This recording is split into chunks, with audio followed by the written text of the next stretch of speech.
কোনো বিষয়ে আপনার খারাপ লাগতেছে, তো ওটার থেকে যেন আপনি দল থেকে বিচ্ছিন্ন হয়ে না যান। আপনি একটা লোকের একটা বিষয় খারাপ লাগতেছে, এটার কারণে আমি খারাপ মজলিসে পাচ্ছি না, এই লোক থাকলে আমি থাকবো না, উনি থাকলে আমি থাকলে ও থাকতে পারবে না। এভাবে বিষয় হলে কিন্তু আমরা একসাথে চলতে পারবো না। ব্যক্তিগত অনেকের সাথে শত্রুতা থাকতে পারে, অনেকের সাথে মিলফল থাকতে পারে, অনেকের মধ্যে মিল বেশি থাকতে পারে, কিন্তু এগুলোর কোনো প্রভাব যেন আমরা সাংগঠনিক কোনো কার্যক্রমে না আনি।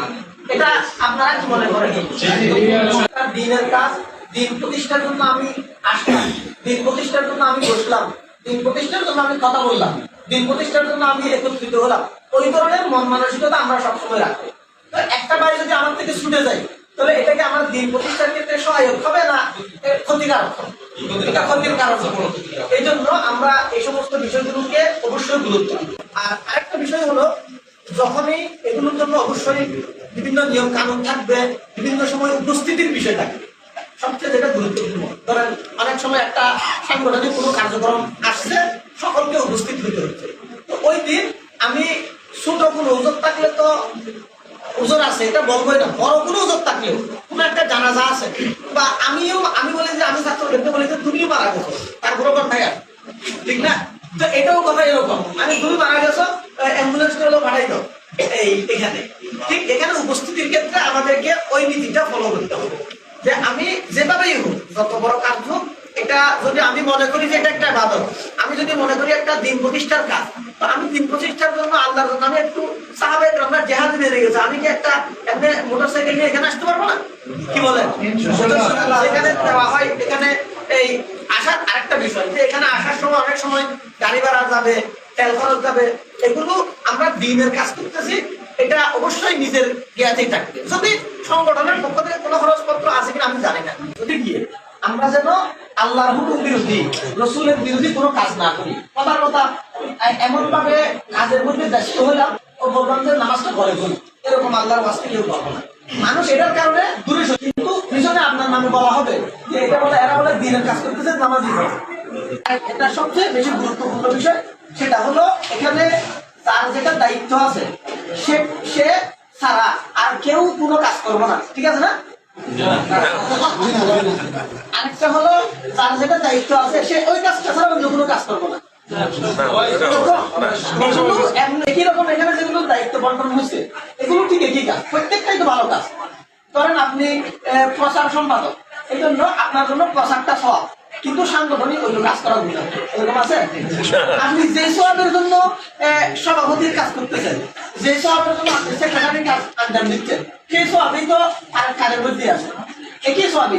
সাংগঠনিক ভাবে এভাবে থাকলাম, এই 10 জন থাকলাম, 20 জন থাকলাম, সারা জীবন আমরা বসি আর এই 10 জন উঠি আর বসি, এটা কি লাভ? ইসলাম প্রতিষ্ঠা হবে না। আসল এই যে সংগঠনটার মূল উদ্দেশ্য কি, এটা আমরা খেলাফত মজলিসের বাইরে না, ঠিক না? এটা হলো আসল উদ্দেশ্য। এজন্য এখানে অন্য কোনো দায়িত্ব আমি অন্য কোনো কাজ করি বা না করি, এই সংগঠনের মধ্যে আমি আসছি, তার অর্থ হলো আমার পরিচিতির মধ্যে এমন একটা লোক যেন না থাকে যে খেলাফত মজলিসের কথা শুনে নেই এবং ফজিলত শুনে নেই, দুটোটা শুনেতে হবে। কেন করব এবং এটা একটা হয়েছে, এটা অবশ্যই শুনে হবে। আর চেষ্টা করবো আমার মা বাবা ভাই বোন যারা আছে প্রত্যেকজনকে অবশ্যই, আমরা একজনের যদি 50 জন করে দায়িত্ব নিই, আমার মনে হয় যে এখানে কারো কোনো কঠিন হবে না। আমি 50 জনকে অবশ্যই কি করবো, খেলাফত মজলিসের মধ্যে 1 মাসের ভিতরে ঢুকাবো 50 জন। প্রতি মাসে যদি আমরা 50 জন করে ঢুকাই, ঠিক আছে না? তাহলে ইনশাল্লাহ আমাদের সফল হয়ে যাবে। আর যাকে ঢুকাবো ওকে ফর্মটা দিয়ে দিই।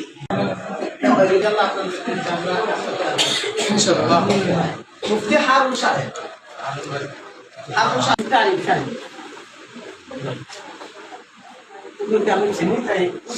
বাড়ি হলো কাটলা, তুমি মেহলে বুঝছেন না? 3 নম্বর। আরেকজন হলো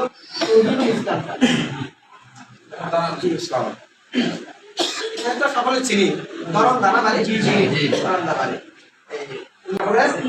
নাবিদ ভাই, ঠিক আছে না? নাবিদ ভাই ঠিক আছে, সবাই চিনছেন তারা কি? আমরা দেখি আলামিন,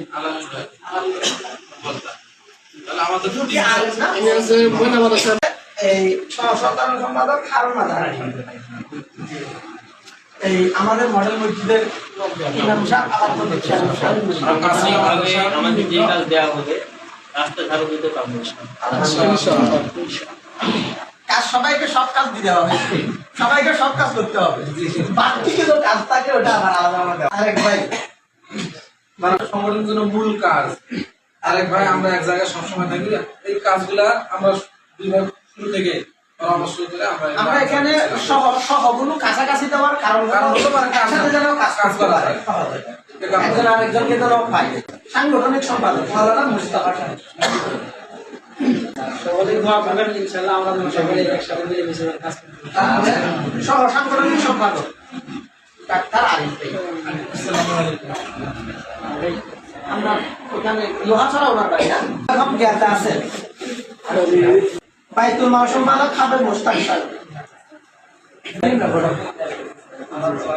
আল্লাহ পাক আমানত জানেন চিনতেছে সকলেই চিনেন। প্রশিক্ষণ সম্পাদক মোহাম্মদ আশরাফ খান। সহ প্রশিক্ষণ সম্পাদক ইমরান ভাই।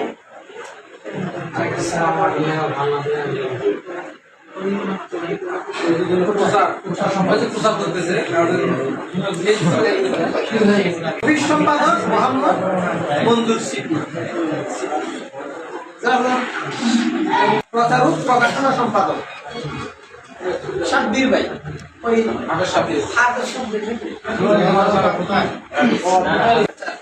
সহ প্রচারক প্রকাশনা সম্পাদক সমাজ কল্যাণ সম্পাদক মোহাম্মদ জাহিদ। 8 সদস্যের মধ্যে একজন আছে মাদক। উনি কোথায়? উনি বাড়ি না